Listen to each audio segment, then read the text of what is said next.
En julio del año pasado, cuando publicamos el primer episodio de este podcast, lo titulamos Las Guerras de la Transición, en honor de Olivia Lazard, que define así a una serie de conflictos bélicos, comerciales y diplomáticos que se están librando en el siglo XXI. ¿En qué consisten las guerras de la transición? Países y corporaciones se están disputando cosas de las que el planeta tiene una cantidad limitada: territorio, energía, recursos naturales. Y mientras tanto, piña va, piña viene, una sombra comienza a cernirse sobre todas las regiones, incluso sobre nuestro pequeño gran país perdido al sur del mundo: la amenaza de una tercera guerra mundial. Tasil Lanza es periodista especializada en política internacional. Conoce el mundo de primera mano porque lo caminó, desde Sudamérica a Europa y desde África a Medio Oriente. Pero también lo estudia, lo lee, lo piensa. La invitamos porque necesitamos una Sherpa que nos oriente en un terreno más que escarpado, el de los conflictos internacionales. Hablaremos de Rusia, Ucrania, Estados Unidos, China, Israel y Palestina, pero también de Mark Zuckerberg, Elon Musk, Lula, Maduro y Milei. Y de una profecía que, esperemos, no se termine de cumplir. Soy Pablo González y esto es Sherpas. Si todo sale bien, vamos a pasear por el planeta. Ah, bueno. Porque estuvimos viendo... ¡Qué nervios! No, es que armamos los episodios como con genuino interés. Entonces nos pasó a decir, no, necesitamos a alguien que entienda qué chota está pasando. Demasiada presión, me están metiendo. El episodio de hoy: Tercera Guerra Mundial. El 4 de octubre de 2011, Steven Pinker publica The Better Angels of Our Nature, que se tradujo con algo así como Los ángeles que llevamos dentro. En él, argumenta que la violencia ha disminuido a lo largo de la historia gracias a factores como el monopolio del Estado sobre la fuerza, el comercio, la alfabetización, el aumento de la empatía y la razón. Pinker sostiene sus argumentos a partir de análisis estadísticos que no necesariamente coinciden con lo que uno percibe en la realidad. Pero él argumenta que esa disonancia entre lo que es y lo que percibimos tiene que ver con el enorme flujo de información en los medios actuales. El libro tiene excelente recepción, incluyendo figuras como Bill Gates o Peter Singer que salen a celebrarlo. Pero aparece en la conversación Nassim Taleb, el ensayista, matemático y estadístico libanés, autor de ideas y libros como El Cisne Negro o Antifrágil, que plantea mal y pronto que Pinker no sabe suficiente estadística y que simplemente su tesis no se soporta con los datos cuando los analizas mejor. Taleb dice que Pinker subestima los riesgos de los eventos extremos e impredecibles, exactamente esos cisnes negros en los que Taleb se especializa, que son las grandes guerras y los colapsos sociales que, en su mayoría, son seguidos por periodos de calma, tan largos como lo grave que fue el conflicto. Vos trabajás de mirar permanentemente la relación entre naciones, pueblos, países, bloques, incluidas sus fricciones y conflictos, pero también trabajás de contarlos. El mundo que vos ves, ¿se parece más al que describe Pinker, un mundo menos violento que antes, pero más estridente, o al de Taleb, un mundo igual de violento que antes, con eventos más drásticos y periodos de calma más largos? Muy buen día, Tasil Lanza. Muy buen día, ¿cómo andan? Gracias. Me parece que con la segunda opción, sin lugar a dudas. Sin lugar a dudas, y no lo digo desde mi análisis personal, sino si uno ve lo que dijeron, por ejemplo, en los últimos meses, las calificadoras de riesgo, por ejemplo, donde no solo lo más evidente, claro está, son las guerras. Estamos atravesando en este momento dos guerras muy, muy importantes, como la de Ucrania, la que se está desarrollando en el territorio de Ucrania y se desplazó hacia Rusia, también la que se está viviendo en Medio Oriente, que también está, ¿no?, que tienen ese riesgo además de potenciarse, ¿no? Que estamos todo el tiempo viendo cómo no se circunscribe a un territorio nada más, sino que tienen altos riesgos de escalar. Todo el tiempo estamos hablando de una potencial escalada en ambos conflictos. En el primero incluso con una posible intervención de la OTAN, en el segundo, como vemos, con las potencias regionales del Medio Oriente. Pero más allá de eso, que es tan evidente para nosotros y que prendes la tele y lo ves, escuchas la radio y está, las calificadoras de riesgo hablan también de lo que tiene que ver con el cambio climático. Y cómo eso afecta directamente, no sé, por ejemplo, el comercio en el canal de Panamá, digamos, estamos hablando de eso, o también la potencialidad de riesgos que tienen que ver con ciberataques, para este año, incluso que es uno de los años con más elecciones en mucho tiempo. Globalmente, más de la mitad de la población estaba yendo a elecciones este año. Entonces, también la potencialidad de que haya riesgos como ciberataques y de conflictividades de otras índoles que quizás no son tan evidentes.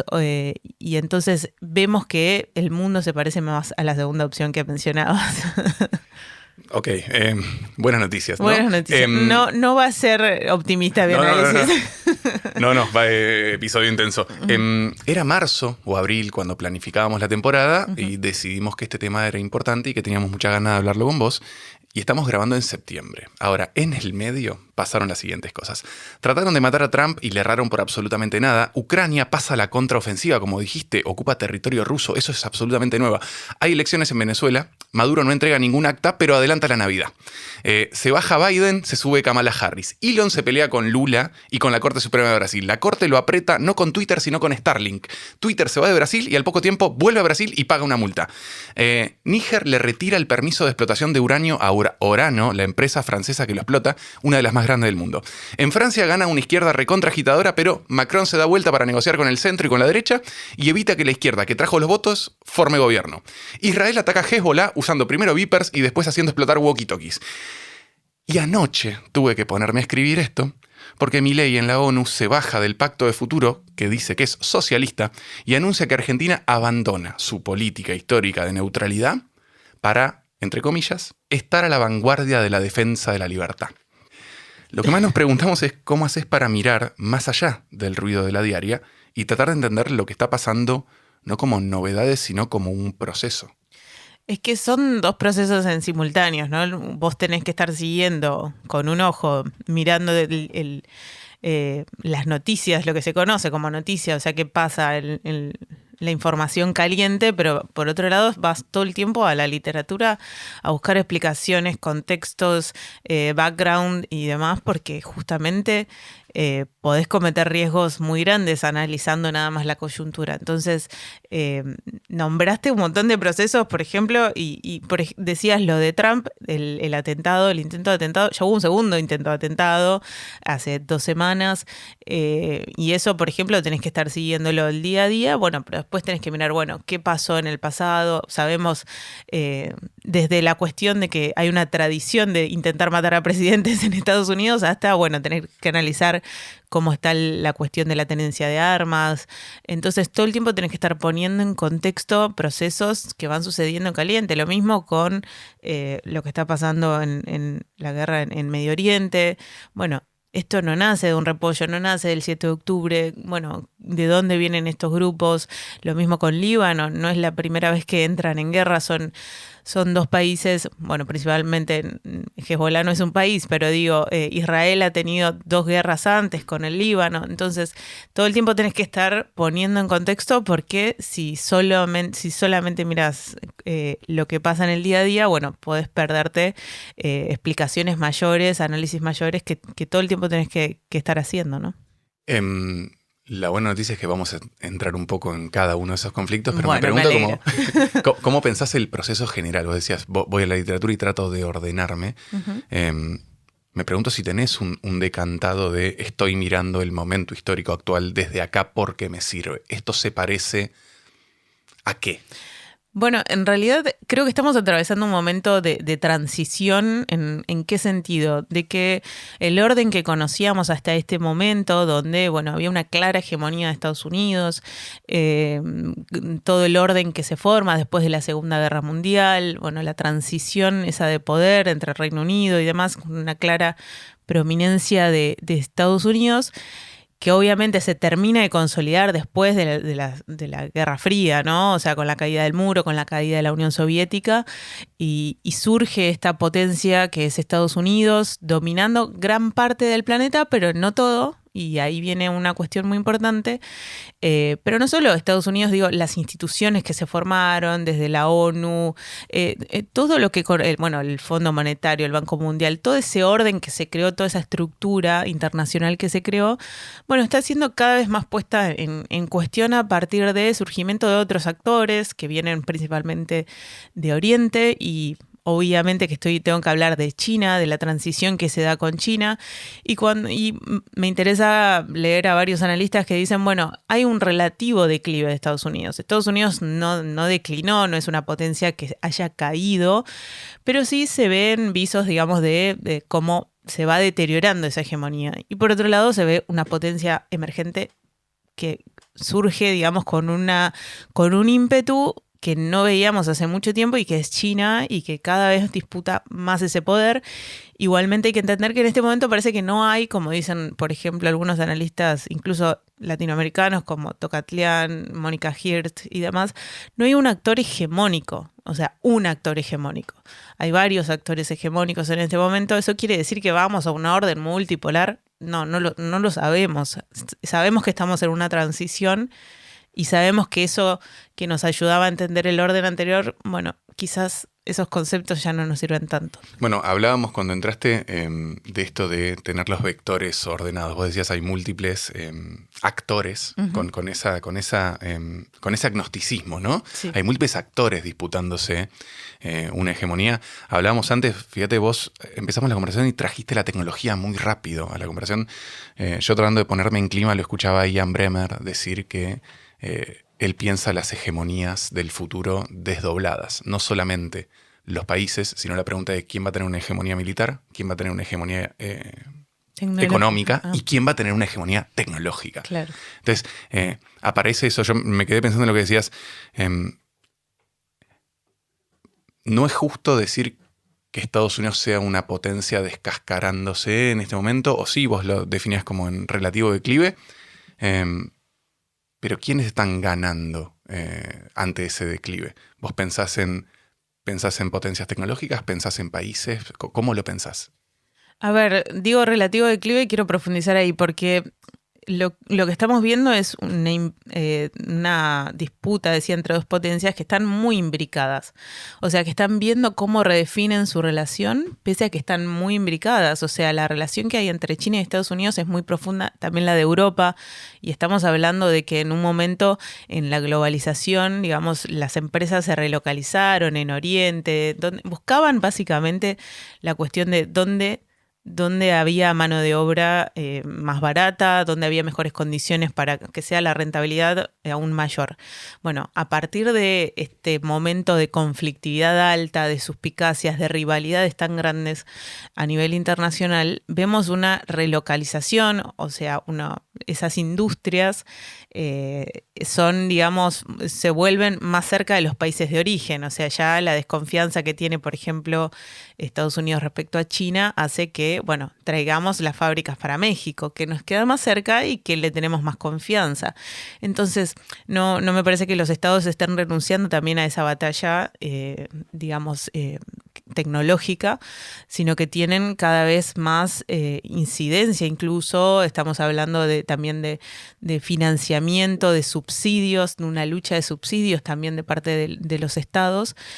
Y ahí viene el tema de justamente de las empresas. Si vos tenés actores como Elon Musk, que bueno, obviamente está muy presente en la agenda, que tienen otro juego, porque Elon Musk tiene gran parte de sus empresas también en China, por ejemplo, y vos decís, bueno, pero si coincide con Milei y si es un libertario y demás, pero bueno, también es verdad que sus intereses económicos están más cuidados también, o están en parte cuidados, se siente así, en China.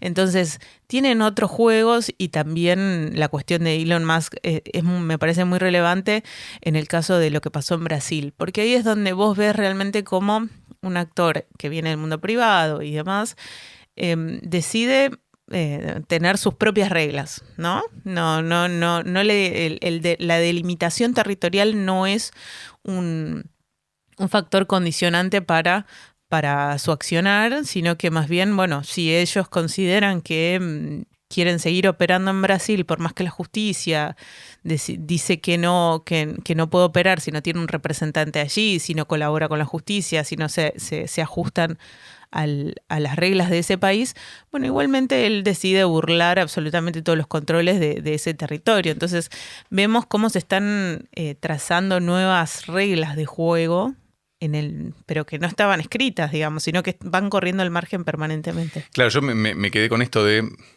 Si vamos a un nuevo tipo de multipolaridad y la pregunta es como, ¿quiénes son los polos en esa nueva multipolaridad? Vos hablabas de este proceso el otro día leía que lo definen como friendshoring, es como vamos a traer nuestros espacios productivos a aquellos interlocutores en los que podamos confiar. Sí, es que es eso, o sea, justamente el nearshoring, el reshoring, estamos hablando justamente de eso, de volver a traer las cadenas productivas que nos expandimos, dicen las potencias, ¿no? Expandimos nuestras cadenas globales de producción, bueno, acerquémosla y donde tengamos un mayor control de cómo se desarrolla. Vos también decías esto de que China y Estados Unidos están imbricados muchísimo. El comercio entre esas dos potencias nunca había sido más grande que ahora. Eso me sorprendió cuando lo veía preparándome para esto. Pero al mismo tiempo, esto de la historia no se repite, pero rima, ¿no? Cuando vas a buscar las grandes transiciones de hegemonías, la mayoría son con conflicto directo caliente, ¿no? Desde la guerra de los 80 años entre España y Países Bajos en el siglo XVI y XVII hasta, vos decías, la Primera y Segunda Guerra Mundial. Y me cuesta pensar que sea evitable ese tipo de conflicto caliente full guerra mundial. Lo que me pregunto es si estoy pasado de rosca alarmista o si me pongo a buscar una casita en la montaña donde pueda crecer mis propios tomates. No, creo que te estás basando en los hechos, ¿no? En los hechos históricos de que, como bien decís, la mayor parte de las transiciones de poder han sido o han implicado al menos violencia. El tema es que acá estamos hablando de un nivel de, digamos, de armamento nuclear, digamos, que pueden llegar a destruir no solo el planeta, ya no sabemos hacia dónde más. El riesgo es muy alto, pero está claro que la confrontación permanente ahora quedó un poco opacado por esto que decíamos, ¿no? Medio Oriente, Ucrania, pero ¿qué pasaría en una contienda abierta entre China y Estados Unidos? O sea, estamos hablando de, justamente decíamos, las dos potencias hoy en este momento y que sabemos que todo el tiempo está latente y se está corriendo en los márgenes también en este aspecto que tiene que ver con la relación con Taiwán, que es desde donde se espera que pueda llegar a venir la mayor tensión entre estas dos potencias, ¿no? La cuestión de si China va efectivamente a incorporar a Taiwán. Sabemos que, digamos, Estados Unidos reconoció de una forma muy ambigua desde los 70 el estatus que define China como, una sola China, dos sistemas y una sola China. Pero sin embargo, hasta el momento parece que están tratando de evitar eso, que tienen que la conflictividad pasa por otro lado, que pasa principalmente por las relaciones comerciales, pero no está descartado que en un futuro ese sea el escenario y ya es inimaginable, digamos, para nosotros, como decía, con este nivel de armamento que tienen los países en este momento. Entonces, es difícil de imaginar y una conflagración abierta no la puedo ni pensar, te diría. Inclusive vuelvo a la tecnología porque nombraste Taiwán. Para mí Taiwán es un ejemplo muy elocuente porque Taiwán tiene una defensa estratégica que es lo que le llaman el escudo de silicio, su capacidad de ser el proveedor de chips avanzados más grande del mundo. Y hubo dos cosas que pasaron en este tiempo que a mí me llamaron la atención, me llamaron una alarma. Hablábamos en la primera temporada con Eli Muehle de el CHIPS Act, la iniciativa de Estados Unidos lo que decías, reshorear, traer a su propio espacio de fabricación chips de avanzada. Y se anunció hace 2 semanas que habían salido los primeros chips de fábrica.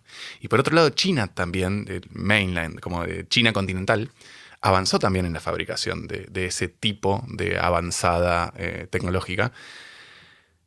Es como que Taiwán se está quedando un poquito sin su protección estratégica.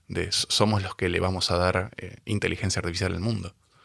Bueno, hay que ver hasta dónde. Por ejemplo, leía esta semana también que hay un intento de relocalizar la industria, pero también en Arabia Saudita, que estaban tanteando eso entre Samsung y TSMC, la empresa taiwanesa, que estaban evaluando llevarlo a otros países, a otros territorios, haciendo jugar a otros actores importantes también a nivel global.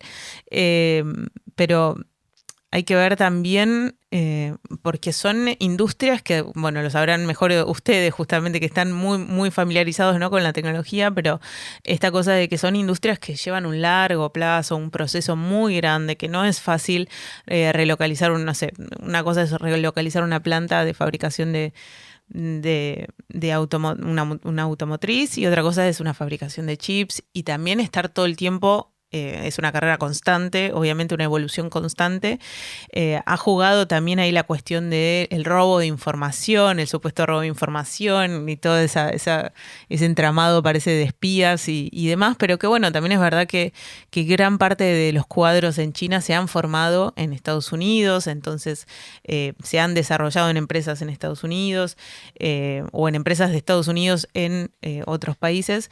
Entonces entran a jugar también esto, decíamos, las suspicacias, la cuestión del robo de información y demás, que hacen que se profundice esta cosa de, bueno, volvamos a relacionarlos comercialmente con actores que sean confiables para nosotros y no ya solo porque entra la cuestión de la seguridad de la industria, ¿no? En el comercio ahora el factor fundamental es la seguridad.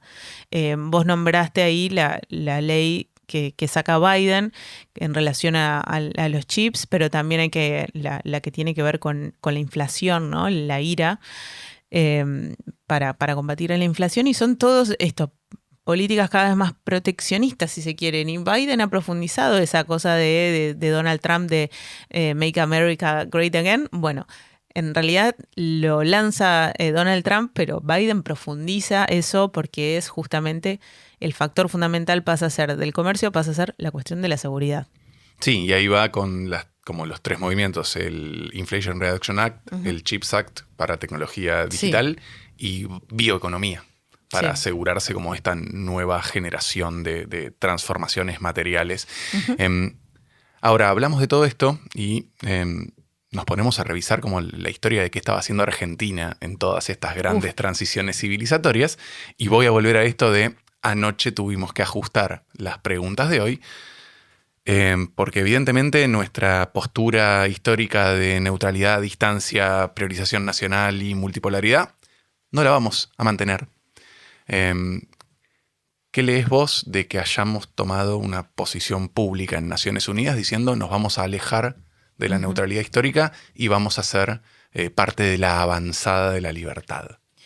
Yo creo que ahí, ya no como analista, sino como ciudadana, te diría, me parece que primero pediría que el gobierno explique cuáles son esos beneficios de esa postura, ¿no? Porque si uno tiene en general los países se posicionan en términos de política internacional, bueno, justificando cuál es el beneficio para el país, o sea, qué beneficios trae para Argentina ese tipo de posicionamientos, así como, bueno, la insistencia con mover la embajada de Argentina a Jerusalén. ¿Por qué es una prioridad hoy para nuestro país?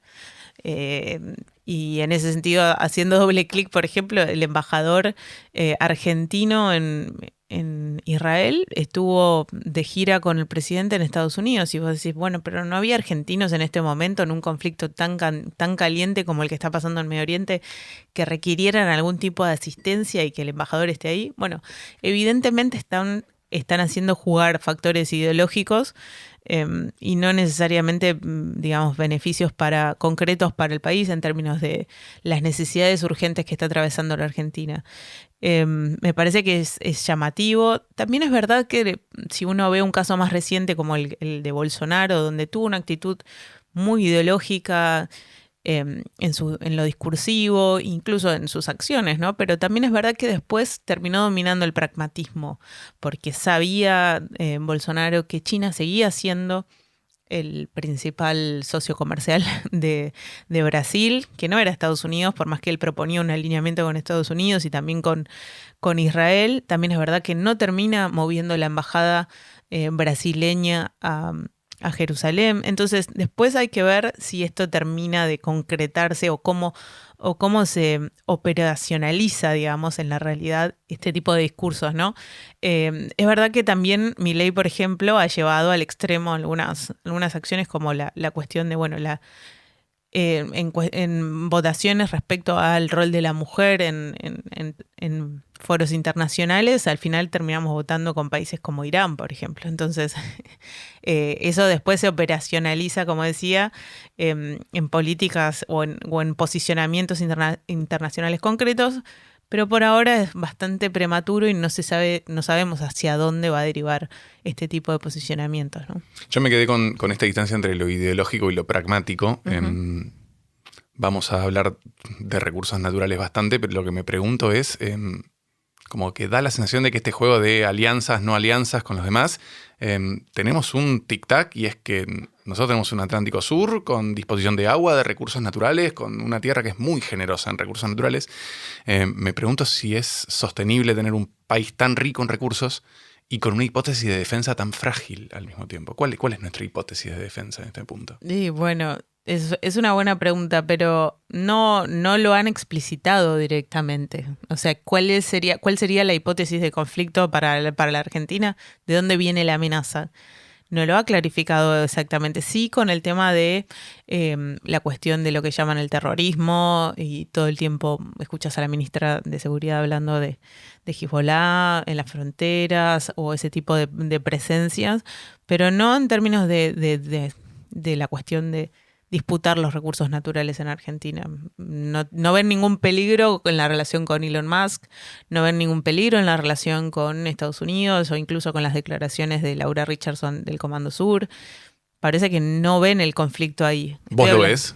Bueno, me parece que sería un poco ingenuo pensar que las relaciones internacionales no implican, digamos, este tipo de ecuaciones, ¿no? Incluso la invitación de los BRICS, o sea, los BRICS no te invitan a participar de los BRICS porque le caes bien nada más. Obviamente que ven cuestiones de tu posición geoestratégica, tu posición en la posesión, digo, de recursos naturales. Son todos factores que nuestro país tiene un montón podría explotar a su favor, digamos, todos esos recursos que tienen, y digo recursos también en términos de posiciones geoestratégica. Entonces, pero me parece que no se está viendo una amenaza concreta al respecto. Parte de esta reestructuración gigante de poder es lo que decías del desarmado y armado de alianzas y bloques. Te leí y te escuché en el podcast de Nueva Sociedad que sacaron el año pasado, hablar de las dificultades que están teniendo los gobiernos latinoamericanos para lograr integraciones concretas, no integraciones de nombre, integraciones concretas, políticas efectivas. Y una cosa que traes al frente es la pregunta de si en este momento el reacomodamiento de poder entre Estados Unidos y China, como qué va a hacer Latinoamérica, si nos vamos a dedicar a integrarnos entre nosotros como países o a alinearnos exclusivamente con alguna de esas potencias. Y enseguida me interesó entender por qué no nos estamos pudiendo integrar, pero apenas pensé eso dije, no, capaz que estoy haciendo la pregunta correcta y me tengo que preguntar si es deseable una integración. Entonces quiero empezar más atrás y preguntarte si crees que lo mejor para la región es una integración entre sí, o es mejor medio cada uno cortarse por su lado y ver si se alinea con Estados Unidos, con China. No, creo que sin dudas es necesario mínimos de articulación, mínimos. O sea, justamente para no quedar expuesto frente a un mundo tan conflictivo, me parece pero que estamos viendo un grado de vecinos que se dan la espalda totalmente. Si vos ves este año nada más, cuántos llamados de embajadores entre países latinoamericanos, o sea, y con el grado de conflictividad tan grande que significó también, por ejemplo, la invasión de parte del gobierno ecuatoriano a la Embajada de México. Eso es un precedente terrible para la región. Y también, ni hablar de los dichos y entredichos entre presidentes y que hicieron que justamente llamen a sus embajadores a consulta. Yo creo que no registro, no sé, en los últimos 20 años episodios de este tipo. Y insisto, incluso en articulaciones, por ejemplo, yo ahí marcaba también el tema de propuestas que no sean solamente como, bueno, el volver a la UNASUR, volver a ese tipo de articulaciones que demandan instituciones y un grado de consenso muy grande, que está bien, digo, pero que frente a esta conflictividad, bueno, apelar al menos a, como dice Gabriel Boric, por ejemplo, mínimos de articulación pragmáticas en algunos puntos, ponernos de acuerdo en algunos puntos. Bueno, no, lo que estamos viendo también es verdad que son, y ahí en el podcast que vos mencionás, mencionan también varios analistas la cuestión de la prioridad de la agenda interna de cada uno de los países, porque estamos viviendo también momentos de grandes articulación de lo que son los partidos políticos, fragmentación de los partidos políticos, rivalidades, o sea, en el caso de Gabriel Boric, Gustavo Petro, incluso Lula, llegan a gobernar después de un balotaje. Eso significa que en el primer turno digamos, no consolidaron las mayorías en los parlamentos, en los congresos, entonces llegan muy debilitados también, o sea, no vienen de procesos de movilización, de grandes procesos de movilización en su apoyo, sino que vemos movilizaciones de descontento, pasó en Colombia, pasó en Chile, también hubo en Brasil, bueno, en Ecuador, o sea, procesos de movilización de enorme descontento, de muchas demandas insatisfechas, venimos también de la pandemia, y esto, ¿no? También la globalización no termina de responder demandas básicas y vemos desigualdades enormes en la región, y eso, bueno, eso presiona sobre estos gobiernos que encima no tienen mayorías y que además se enfrentan a lo que decíamos antes, si querés también, a actores que vienen, que son supranacionales si se quiere, y que bueno, tienen desafíos nuevos también. Pero hay una cosa de no podemos resolver problemas pragmáticos, entonces batalla cultural. Es como pero es como que espiralizó hacia arriba. Claro. Parece repetido. Ahora, el único actor que parece estar promoviendo un juego de integraciones y de bloques es Lula. Sí. Que parece, y acá corregime, haber tomado una estrategia de full mega integración, que quiero decir, como persigue integración regional, pero al mismo tiempo profundiza bilaterales con todos los países de la región y al mismo tiempo profundiza la integración con el BRICS. Me pregunto qué ves vos en esa búsqueda integradora de Lula por la vía que sea y en todas las escalas posibles. Lula tiene vocación de país potencia regional, o sea, el peso que tiene Brasil en la región es contundente. Podría haber hecho algo similar México, pero también es verdad que tiene otra integración con América del Norte, México, y no tuvo para nada esa vocación, ni siquiera en lo interpersonal. No viajó a reunirse si bien alojó a líderes como recibió a Lula, recibió a Petro, pero no buscó esa impronta que está teniendo Lula, y que Lula está viviendo un momento sin duda que es un actor fundamental en la región, y que sabe también de la posición que tiene, de los recursos que tiene, y que te dialoga en ese sentido, ¿no? Te habla de un igual a igual, o al menos busca ser de igual a igual, se ha metido digamos, en terrenos bastante escabrosos, como el tema de la guerra en Ucrania, y le ha valido muchas críticas, también en el caso de Venezuela. La vocación que está teniendo Lula de diálogo en lo que respecta a Venezuela es, salvo, no sé, el caso de Petro, pero Petro Colombia no tiene el peso que tiene Brasil, entonces me parece que es destacable, si bien le vale muchísimas críticas. Pensemos, es leído dentro de Brasil como... En el caso de la posición respecto a Venezuela, es leída como un actor que básicamente es tildado de chavista. O sea, dentro la oposición bolsonarista en Brasil cataloga a la posición de Lula como una traición, obviamente, a Brasil y a los valores democráticos y demás. Entonces, me parece que es muy destacable lo que está haciendo Lula, por más que uno a veces no esté de acuerdo con sus posiciones, pero me parece que tiene una vocación de eso, ¿no? De liderar, que más allá de sus fronteras. Yo me quedé pensando en lo que decías. Lula parece tener una búsqueda de jugar en primera, ¿no? De Latinoamérica con un país de potencia mundial. Pero también nombrabas México, y me parece que el proceso de México es interesante porque están renaciendo en lo productivo, pero me sorprendió lo que dijiste, no tiene la búsqueda de protagonismo político. Y no hay una vía de comunicación México-Brasil para decir, bueno, vamos a hacer un Latinoamérica. Tenés de nuevo esa desintegración, ¿no? Brasil tratando de liderar lo que quede del eco del Mercosur, y México tomando una arista completamente distinta. Bueno, tiene otra, como decía, otra integración también respecto a América del Norte. Tiene otros tratados comerciales con Canadá, con Estados Unidos.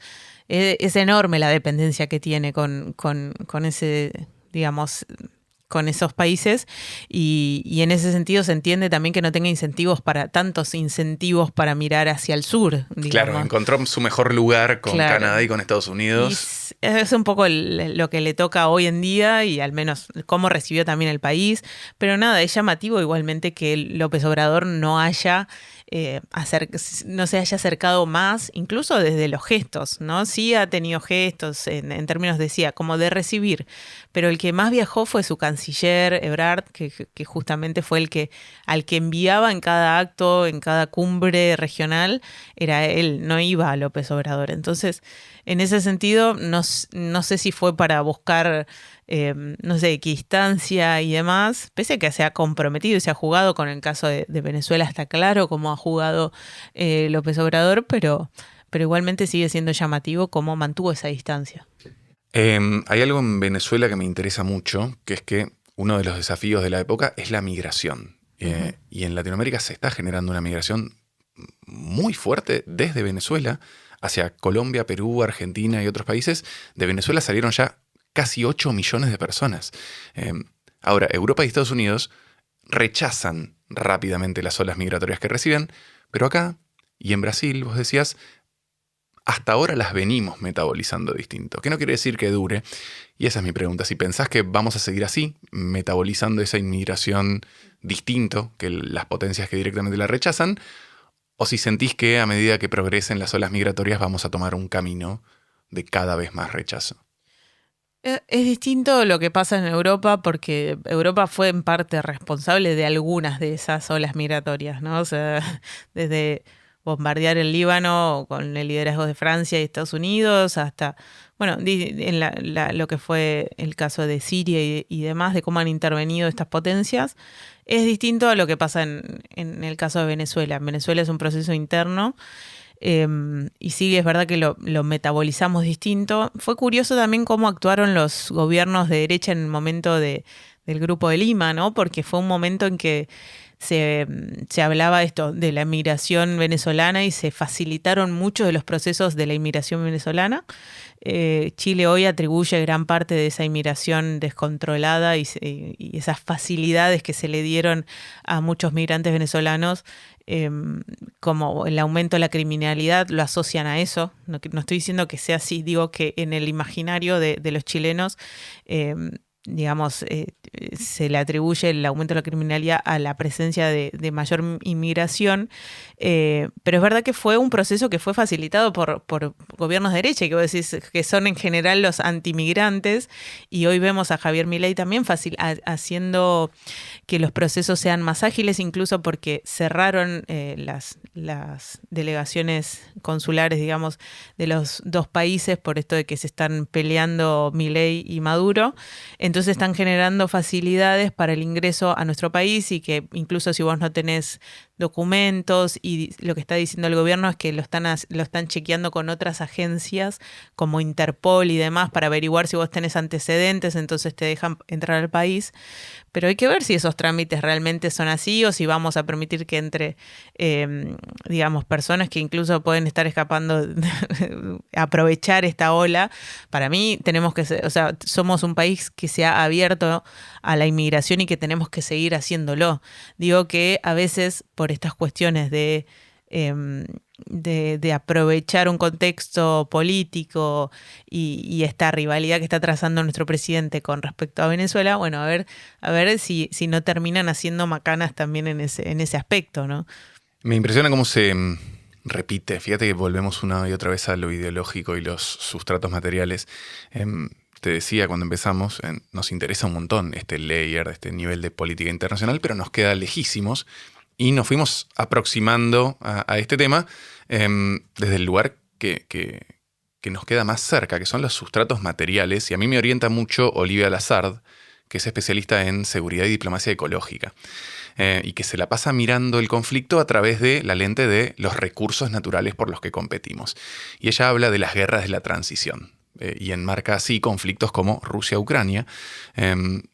Ahora, yo te escuché decir en una entrevista en Radio La Tribu que el conflicto Palestina-Israel trasciende la cuestión de los recursos naturales y es un tema de proyecto de nación entre dos pueblos. Y ahí me pregunto, ¿cuánto de la crisis global, de la escalada de estos conflictos de los que venimos hablando, vos los atribuís a la competencia concreta por recursos naturales, territoriales, geoestratégicos, y cuáles ves que tienen una naturaleza de otro tipo, ¿no? Histórico, religioso, cultural, lo que sea donde no prime el sustrato material? Uh-huh.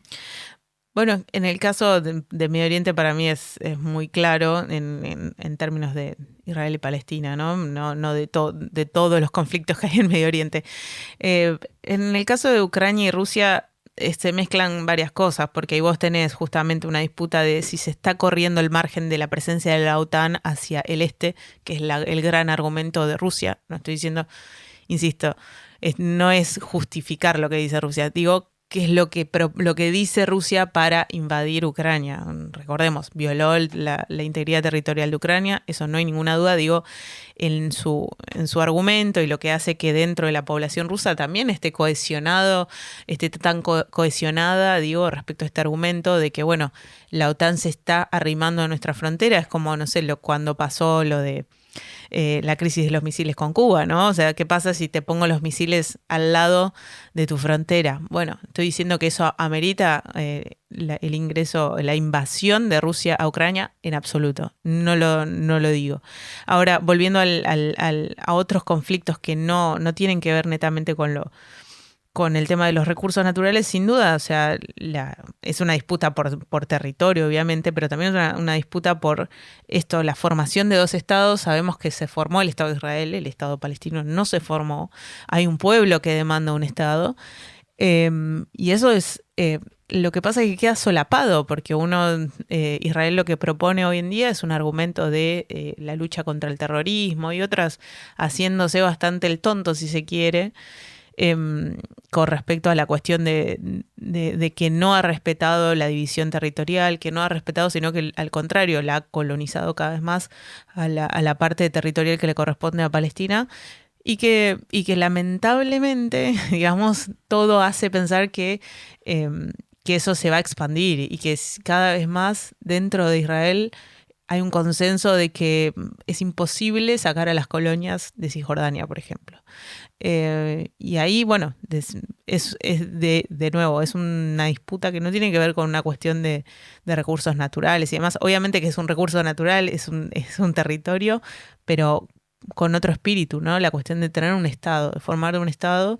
Y ahí se juegan mucho, y la narrativa que hace jugar mucho los sectores ultras dentro de Israel es la cuestión de que la Tierra Santa, gran parte de los lugares que los judíos veneran, están del lado de Cisjordania, no están del lado de Tel Aviv, digamos. O sea, los grandes lugares santos quedaron de ese lado, y con ese argumento siguen colonizando ese territorio. Entonces, me parece que ahí se juegan otras cosas, que no es solo una cuestión de recursos naturales.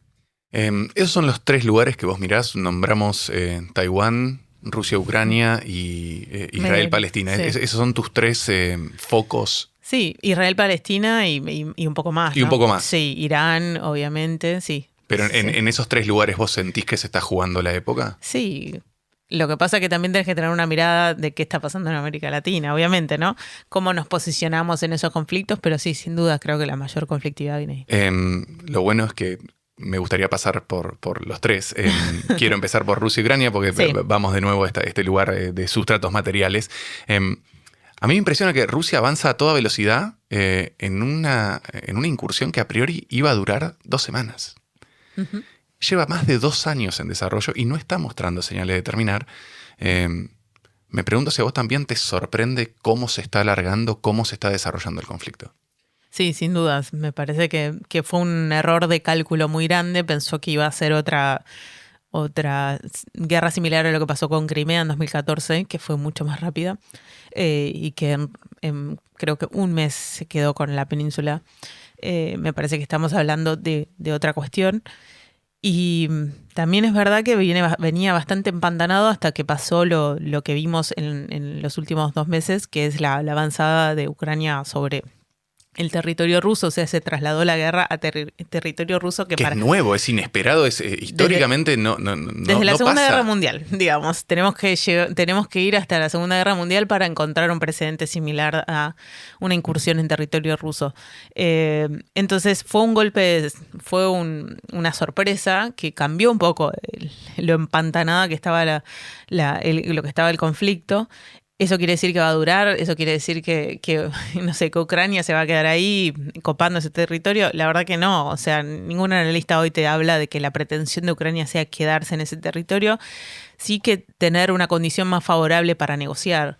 Lo que pasa es que también es verdad que Rusia puede mandar miles y miles de soldados, tiene una capacidad de reclutar gente y demás, y que Ucrania está todo el tiempo tratando de invitar a la OTAN a que se sume, y no está logrando eso, y no parece tener otro recurso para dar vuelta al curso de la historia, digamos, ¿no? Igualmente, que se meta la OTAN, estaríamos hablando de algo demasiado complicado. O sea, sabemos que interviene la OTAN, nadie está diciendo que no, con armamentos, con capacitación, con una serie con recursos materiales y demás, pero que envíe tropas la OTAN, estaríamos hablando también de nuevo de otra cuestión.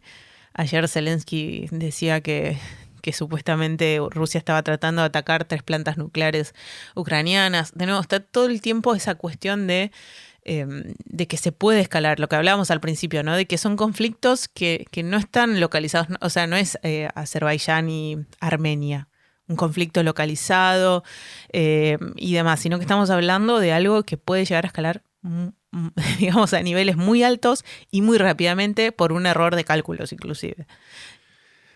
Error de cálculo como querer invadir un comediante sí, en 30 días y pisar mal. Me quedé con lo que decís. Me impresiona lo mucho que lo narrativo vuelve a la conversación una y otra vez. Y acá hay un tema central, que es que una de las tensiones más importantes de ese conflicto es cómo se conceptualiza.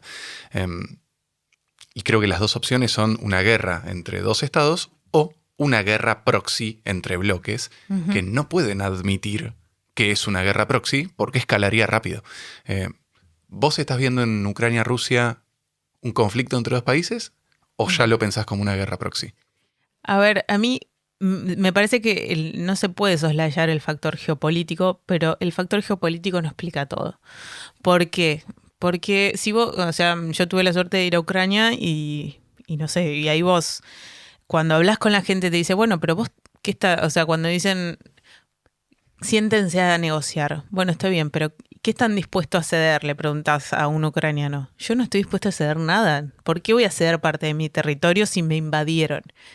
En Ucrania no lo ven necesariamente, obviamente no hay que ser ingenuos, una cosa es el gobierno, otra cosa es la población. El gobierno ha decidido, o los gobiernos últimamente han decidido justamente sumarse a la Unión Europea, sumarse a la OTAN, han querido, digamos, vienen intentando con esa cuestión. Y eso implica, como decíamos hoy, bueno, correr el límite de la OTAN a las puertas de Rusia, o sea, es poner una base al lado de las fronteras rusas.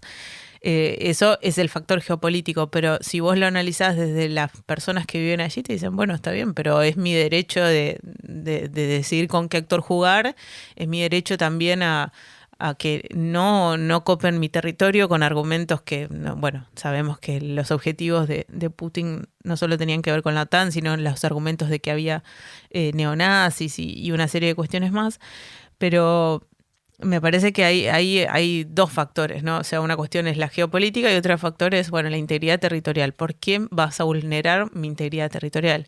Y también eso es importante en términos de, por ejemplo, la posición de países como Argentina, Brasil y demás, que han decidido sancionar la actitud de Rusia de la invasión, pero también no ser ingenuo de decir, bueno, no nos sumamos tampoco a lo que son las sanciones económicas, los bloqueos, todo eso, porque nosotros en la región tuvimos ese tipo de experiencias y sabemos que son inconducentes y demás. Pero también, y a mí me pasaba mucho que en Ucrania me preguntaban, bueno, pero ¿por qué se suman Brasil, ¿por qué se suma Brasil, por ejemplo, principalmente Argentina? ¿Por qué se suman a la posición de Rusia? ¿Por qué se suman a un país invasor? Y nosotros tratábamos de explicar, éramos periodistas latinoamericanos, de decir, bueno, está bien, no estamos a favor de la invasión rusa, pero tampoco estamos a favor de la OTAN. Entonces, ¿cómo vemos nosotros también ese conflicto? Parece que ahora sí estamos a favor de la OTAN. Bueno, No sé si te sí, llegó el Argentina, mail, pero parece que como ciudadana ahora Sí, estás ya. algo de la libertad. Perdón, quiero rectificar todo lo que dije. Quiero aprovechar Medio Oriente, vos conocés, digo, te desempeñaste en ese territorio. Hay una idea de la Segunda Guerra Mundial que me parece muy interesante traer hasta acá, que es esta idea de hubo un genocidio también porque la gente no sabía lo que pasaba. Y de golpe volvemos a esa idea de Pinker de si sabemos lo que pasa, como somos una especie empática y buena, no lo vamos a permitir. Y ahora tenemos desde el atentado del 7 de octubre, que incluye filmar y distribuir imágenes de terrorismo explícito, lo hablábamos con Juan Rocco en la primera temporada, ¿no? Como este doble golpe de hacer algo tremendo, pero también la memética de eso, la amplificación de eso. Y a lo que Israel responde con genocidio transmitido por TikTok. Literalmente así. Me pregunto de qué manera vos sentís que cambia el conflicto el hecho de que efectivamente se está televisando. Es llamativo porque vos abrís hoy cualquier red social y lo ves, pero sin embargo, por ejemplo, en la televisión israelí no es algo que esté presente las imágenes de Gaza.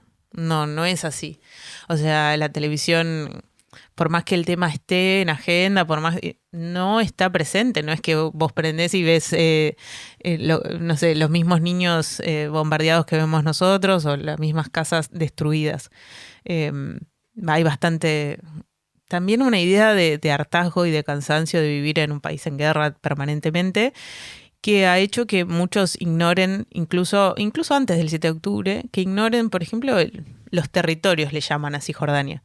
Ellos le llaman los territorios donde saben que viven sus conciudadanos, que hay más de 300.000, 200.000 israelíes colonos que están viviendo en Cisjordania, y que es algo a donde ellos no van, donde gran parte de la población israelí no va, y entonces hay como una cuestión de negación también de lo que pasa, ¿entendés? Y vos decís, pero ¿cómo? Si es evidente, pones un mapa, abrís o sea, por donde, si te informás mínimamente de lo que pasa en la región, lo ves, pero también hay eso, o sea, como un pueblo ha hecho, digamos, ha decidido darle la espalda también a ese tipo de conflictos. Por eso digo, incluso antes del 7 de octubre, y que incluso con un territorio como es el de Gaza y con cómo se ha construido también, bueno, una narrativa de que son todos, allí son todos terroristas, porque no solo por más que participen o no de la fila de Hamas, sino también han votado por ellos, porque es el gobierno, porque es la fuerza que gobierna Gaza. Entonces, bueno, si vos los votaste, ¿por qué elegís a un terrorista para gobernarte? Estoy hablando de la narrativa, ¿no? ¿Por qué los elegiste? Entonces sos en parte culpable también. Entonces las narrativas no son las mismas o las mismas miradas que tenemos nosotros desde acá. Claro. Me preguntaba, vos que estuviste ahí, como qué podés reponer de todo lo que está pasando que no esté en televisión. Digo, estas cosas que estén ajenas a la forma narrativa en la que estamos discutiendo sobre ese evento. Y bueno, respecto a Gaza, me parece que es una cuestión esta, ¿no? Cómo termina, incluso si vos ves las coberturas acá, ves completa afinidad con la narrativa de Israel, donde las principales fuentes son, digamos, desde voceros del ejército, a las cuales está bien apelar, digamos. No estoy diciendo que no hay que hablar con fuentes del ejército de Israel, no estoy diciendo que no hay que hablar con fuentes de allí, pero es saber eso, lo básico del periodismo, ¿no? Es una fuente. Es como si yo simplemente hablara con la policía para un episodio acá de política nacional. Me parece que es una sola fuente. Y no profundizar, no hacer doble clic de lo que está pasando y todo el tiempo asumir esa narrativa como la única, me parece que es muy complicado y hace que no comprendamos tampoco la profundidad del conflicto y que todo se limite a, bueno, son terroristas, O también a una narrativa del número, son 41.000 muertos. Bueno, pero ¿qué implica que sean 41.000 muertos? ¿Qué implica que haya casi 96.000 heridos? Estamos hablando de, si uno ve la prensa internacional, y no te hablo de prensa de izquierda, incluso la prensa israelí, de centro, o cualquier medio, hasta la CNN, que vos decís, bueno, es de izquierda la CNN, o sea, ahí podés encontrar un montón de perspectivas que justamente le dan voz a otras narrativas, incluso a las voces críticas dentro de Israel. Entonces me parece que estamos mirando, al menos desde Argentina, estamos mirando, asumiendo una sola narrativa, que es la del gobierno de Israel principalmente, y que hace que justamente no comprendamos, volvemos a lo del inicio, o sea, simplemente informás, bueno, cuántos muertos hay y demás, y no inscribís la cuestión en un conflicto más amplio. ¿Eso implica que la ocupación de Israel justifica el atentado del 7 de octubre? No. Y para mí es muy importante también condenar ese tipo de acción porque fue principalmente contra población civil. Entonces, bueno, la necesidad permanente que hay parece, no sé si es la lógica de las redes, eso tendrán que decir gente que se especialice más, ¿no? Pero esta cosa de necesariamente tener que posicionarte de un lado, como si existieran dos lados y como si fuese posible ignorar totalmente otras posiciones, me parece que es totalmente equivocado. Yo acá me preguntaba, vos que realmente venís trazando este conflicto hace muchísimo, si crees que hay un desenlace posible que no sea la aniquilación completa de alguno de los dos. Sí, quiero creer que sí. Quiero creer que sí, pero es verdad que también quienes apostaron por los procesos de paz fueron asesinados. O sea, estamos hablando desde Rabin hasta, todos los que apostaron, y Arafat incluso no terminó firmando varios de esos acuerdos porque sabía que era ceder más allá de lo que le permitía a su pueblo. Y me parece que justamente igual hay que seguir apostando a que hay una solución más allá de la aniquilación de uno por el otro. Es verdad que hoy en día lideran de ambos lados, insisto, no son dos lados, pero si queremos trazar a dos pueblos, es verdad que las voces que más resuenan hoy en el gobierno de Israel y del lado palestino son las voces más radicales. ¿Son las únicas voces que existen? No. ¿Por qué digo las más radicales? Bueno, porque las dos proponen hacer un estado del río hacia el mar, o sea, del río Jordán hasta el mar Mediterráneo. O sea, formar sus países en ese territorio, o sea, completamente, y desplazando al otro pueblo. Esas son las voces que hoy lideran el gobierno de Netanyahu, esas son las voces que lideran del lado de Hamás. Y Hamás, si bien no gobierna Cisjordania, es verdad que ha aumentado su popularidad en Cisjordania a partir del atentado del 7 de octubre, y que también el no encontrar una salida a través de la paz hace que ese camino sea cada vez más frustrante, y que la única forma o la única alegría lamentable y terrorífica sea asestarle un golpe a tu enemigo, como así, algunos lo ven así, como el del 7 de octubre. Y por eso a veces fue festejado lo del 7 de octubre en algunos sectores palestinos, ¿no? Entonces me parece que hay que los actores internacionales no están interviniendo de una forma que permita desescalar esto, y la verdad que Estados Unidos se ha desautorizado totalmente como un mediador, que sabemos que nunca fue un mediador imparcial, pero sí es verdad que es el único actor que puede realmente persuadir a Israel de que haga algo en el sentido en que quiera Estados Unidos, y que sea, por ejemplo, el desescalar, y vemos todo el tiempo a Biden que apunta a eso supuestamente, pero no ha hecho nada para coaccionar a Israel para que efectivamente lo haga. Me quedo con el último punto de conflicto, que es Taiwán, y me pregunto si vos lo ves como el tipping point, ¿no? El punto, como si es el punto de no retorno de ese asumir globalmente que la potencia de Estados Unidos ya no es la dominante y China pasa a ser la dominante. Si pensás que es geopolíticamente relevante, si es narrativamente relevante, como mi pregunta es si China puede constituirse como potencia sin Taiwán, o si puede tener Taiwán y no haberse constituido como potencia, o si es nuestra prueba o sea, nuestra prueba directa, concreta de que pasó ese fenómeno. A ver, si China es o no, si puede llegar a seguir siendo una potencia hegemónica sin Taiwán, decís. Sí. La verdad que no lo sé. No lo sé, me quedo pensando, pero lo que pasa es que también hay que ver esto, cómo se termina de configurar estas cadenas, ¿no? Porque hasta ahora, como decíamos, es una cuestión de seguridad mezclada con lo comercial y que no terminan de desacoplarse, pero tampoco no sabemos hacia dónde va a derivar un posible desacople, digamos. Y si efectivamente se logra el desacople, ¿qué va a implicar realmente? Que la rivalidad escale, que justamente al no tener las economías imbricadas puedan ir a una conflagración directa.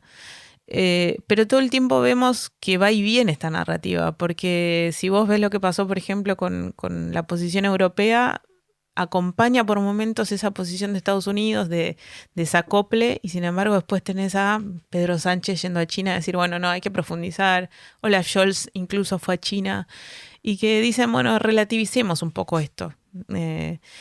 Y si uno sabe que, o al menos la historia reciente indica que cuando un poquito más integrados económicamente o al menos más dependiente económicamente, hace que los conflictos no sean tan abiertos justamente, ¿no? O sea, pero también es verdad que si nos remitimos a lo que pasó recientemente con la guerra en Ucrania y con lo que pasó, la aparente integración que estaban logrando Rusia y Europa con el tema energético, con la construcción de los gasoductos, y bueno, pero sin embargo, incluso cuando fue contraproducente para Europa la cuestión de desacoplarse de Rusia, igualmente fueron a una conflagración, a una contienda, una disputa, mejor dicho, no una conflagración, una disputa abierta. Entonces son procesos que todavía no terminamos de comprender hacia dónde van, si realmente van a terminar rivalizando abiertamente o no, y si realmente van a estar desacoplados o no. Una de las regularidades de las charlas que venimos teniendo, por lo menos en este ciclo, en este podcast, es el peso de las grandes corporaciones multinacionales tecnológicas. Ya lo hablamos varias veces. Me interesa entender a quiénes estás mirando vos como agentes clave, ¿no? Como quiénes son esos actores supranacionales a los que vos les prestás atención para entender lo que está pasando. ¿A quiénes agregás a la lista de Rusia, Sí. China y X? Y sí, sin duda, pero no solo X por Twitter, sino Tesla, estamos hablando de eso. Hay algo que no, y decíamos, las industrias del microchip, sin dudas, sin lugar a dudas, porque es algo que parece que nos queda muy lejano y que estamos tratando de decir con esto de los autos eléctricos, ¿viste? Es como que lo que más circula es, bueno, lo que nos parece más palpable, los autos eléctricos, pero en realidad lo que está detrás es la cuestión de los microchips, porque los microchips están en todas las industrias, en absolutamente todas las industrias. Entonces, me parece que todavía nosotros desde acá no estamos totalmente informados sobre eso. Yo tampoco soy una especialista en eso. Me parece que también hay grandes jugadores que tienen una presencia en China que desconocemos un montón, que como que es algo, y yo soy la primera que lo reconozco. Hay un montón de actores de empresas imbricadas con el Estado, sabemos, que terminan siendo, digamos, nuevas para nosotros. Por ejemplo, se está dando un proceso acá en la región que tiene que ver con automotrices estadounidenses que se están retirando. Salieron unas fábricas hace 2 meses de Ecuador, de Colombia, empresas estadounidenses, también europeas, por la mayor presencia de las automotrices chinas. Y eso hace que hace un corrimiento, digamos, de actores que tenían una presencia muy grande acá y que están, digamos, generando un nuevo escenario que estamos desconociendo. En el caso de los autos eléctricos en Brasil, por ejemplo, ¿no? La mayor presencia de empresas chinas va a condicionar lo que está pasando con Argentina, con la industria automotriz argentina, que nosotros, gran parte de nuestra producción va hacia Brasil, y sin embargo parece que eso no entra en la ecuación de muchos análisis de la política nacional. O sea, estamos mirando otra cosa. Eso quiere decir que tenemos que, no sé, alinearnos de nuevo. Volvemos a la pregunta, ¿alinearnos con China? No, pero no podés desconocer lo que está pasando a nivel comercial, geoestratégico y demás. Entonces, porque un día te despertaste y no le pudiste vender 20% de tu producción a Brasil. Entonces, como país, y en este momento con lo que nos está pasando con la crisis económica que tenemos, es fundamental incorporar ese tipo de variables. E insisto, son empresas que quizás no conocemos, no estamos familiarizados con los nombres, pero tenemos que estar mirando todo el tiempo con qué está haciendo China, qué están haciendo las empresas chinas. No solo, volvemos, el caso de X, obviamente, que este año ha entrado con una potencia, digamos, en la agenda. Y que, insisto, en el caso, por ejemplo, de Brasil, Elon Musk no solo avanzó con el tema de las empresas satelitales también. Él quiso también poner una planta, quiso comprar una planta de litio en Brasil y finalmente eso fracasó. Pero digamos, él llega con todo, no es solamente Twitter, no llega con solamente Twitter, llega con su empresa de satélite, con la idea, con su industria automotriz, con la industria, digamos, de obtener recursos naturales. Entonces hay que mirar a esos actores porque son fundamentales. Claro, y aparte la forma en la que este mega capital tecnológico se imbrica con este capital e iniciativas tecnológicas chinas para con el gobierno chino es completamente distinto de la forma en la que se imbrica Elon Musk con el gobierno norteamericano.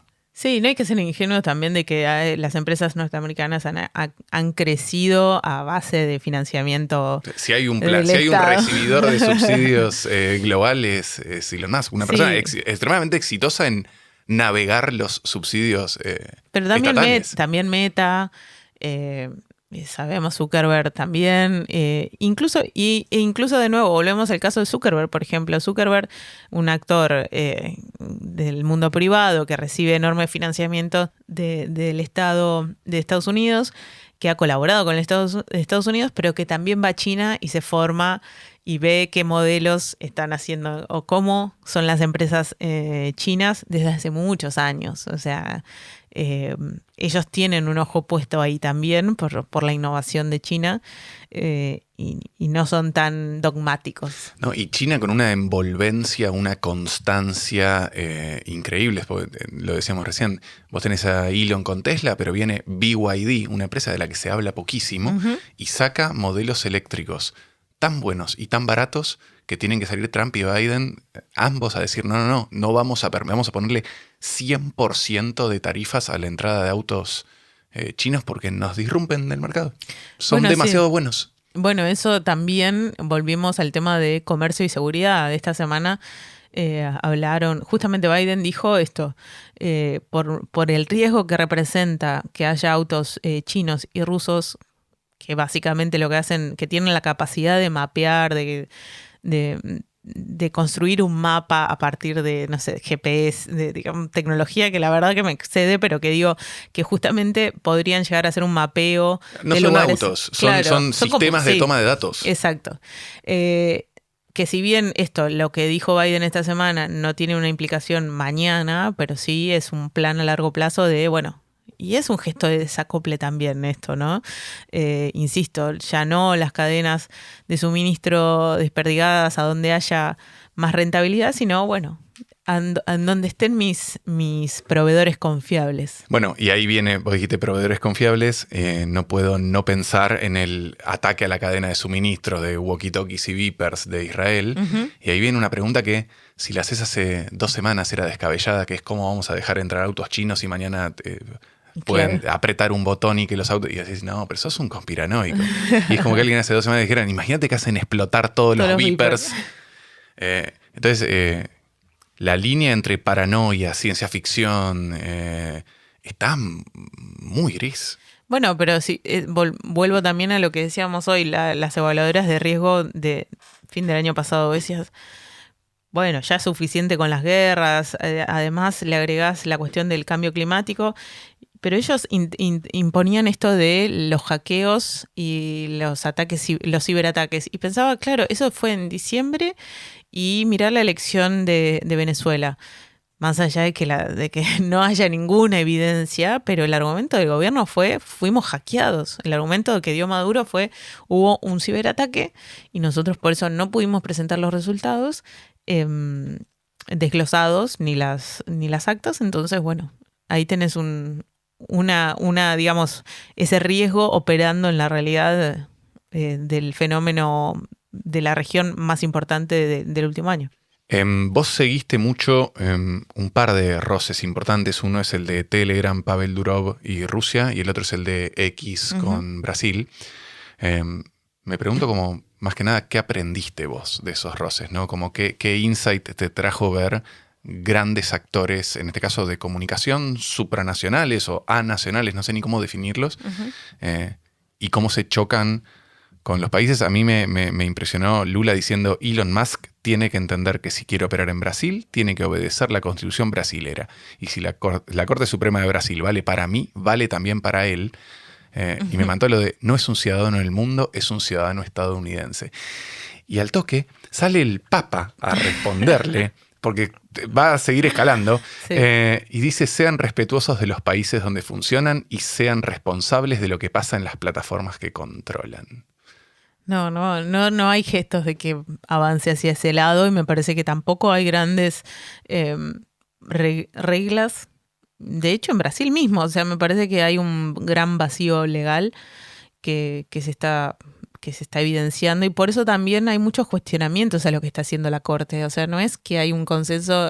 Si vos hablas con especialistas, haces doble clic y decís, bueno, pará, pero no se está extralimitando también la Corte, porque justamente hay legislaciones que no se están sancionando, y ese es el rol de los parlamentos, me parece. Es el rol de los congresos para justamente dictar leyes que después la Corte haga cumplir o la justicia haga cumplir. Pero mientras tanto, los actores supranacionales intervienen fuertemente, y sabemos que son parlamentos que no necesariamente están capacitados en alta tecnología y que no necesariamente consultan permanentemente, no tienen estos temas tan en agenda, y eso es preocupante porque también, y bueno, yo no sé, si te vas a Mercado Libre, que vos decís, bueno, no tiene el mismo riesgo ni el mismo peso, por supuesto, que tiene Elon Musk, pero por ejemplo en el caso de Mercado Libre, yo conozco a lobistas de Mercado Libre y sé las cosas que ofrecen a nuestros legisladores, y es impresionante. Imagínate lo que puede hacer Elon Musk, ¿entendés? Entonces vos tenés esperanza de que realmente van a pasar estas leyes, o que haya una regulación realmente, que estemos pensando de cómo limitar el avance de estas compañías. Hay un par de gestos en Europa, pero también son limitados y terminan habiendo multas millonarias, y vos decís, mirá la sanción que le pusieron a Google, mirá la sanción que le pusieron a tal compañía, y sin embargo sabemos que para esas compañías son bastante insignificantes y prefieren seguir burlando leyes y pagar las sanciones, como hizo Elon Musk. También lo que me llama la atención es como las dos grandes posturas que están apareciendo, que es una es esta de los estados efectivamente tratando de regular estas grandes empresas, y la otra es tengamos nuestros titanes, ¿no? La otra postura es la China de tengamos TikTok. Uh-huh. No lo regulemos, tengámoslo.